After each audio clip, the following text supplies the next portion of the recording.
కడప జిల్లా పులివెందుల్లో వైసీపీపై బీటెక్ రవి సంచలన వ్యాఖ్యలు చేశారు. వైసీపీ నేత రాము టీడీపీ ఏజెంట్లను ప్రలోభాలకు పెట్టి ఒత్తిడికి గురిచేస్తారన్నాడు.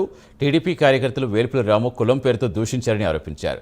తాము గొడవ చేసినట్టు నిరూపిస్తే తాము అరెస్ట్ అవుతామన్నారు. ముఖ్యమంత్రి చంద్రబాబుపై ఇష్టానుసారం మాట్లాడితే ఉపేక్షించేది లేదని బీటెక్ రవి హెచ్చరించారు. ఈరోజు క్లియర్గా ఇక్కడ ప్రచారం చేసుకునేదానికి వాళ్ళ నాయకుడైనటువంటి అవినాష్ రెడ్డి గారికి వాళ్ళు అడిగినట్లు కనంపల్లె తర్వాత ఈ కొత్తపల్లెకు క్లియర్గా పర్మిషన్ కూడా ఇవ్వడం జరిగింది పోలీసులు. తర్వాత మా వాళ్లకు తెలుగుదేశం పార్టీ చెందిన వాళ్ళకు నల్గొండవరపల్లెలో ఈరోజు సాయంత్రం పర్మిషన్ పోలీసులు క్లియర్గా ఇచ్చినారు. పోలీసులు ఇచ్చిన పర్మిషన్ మేరకు అవినాష్ రెడ్డి గారు అంతా కూడా కనంపల్లె అక్కడంతా కూడా ప్రచారం చేసుకొని అక్కడి నుంచి కూడా మోట్నుంతలపల్లె కూడా ప్రచారానికి కూడా పోయినాడు.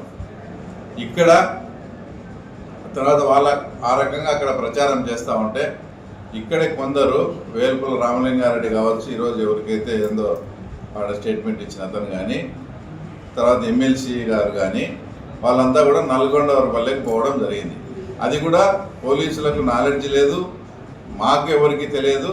ఎవరి నాలెడ్జ్ లేకుండా వాళ్ళు సొంతంగా 3-4 వెహికల్స్ వేసుకొని అక్కడికి పోవడం జరిగింది. ఈరోజు సాయంత్రం మేము అక్కడ ప్రచారం మొదలు పెట్టాలి.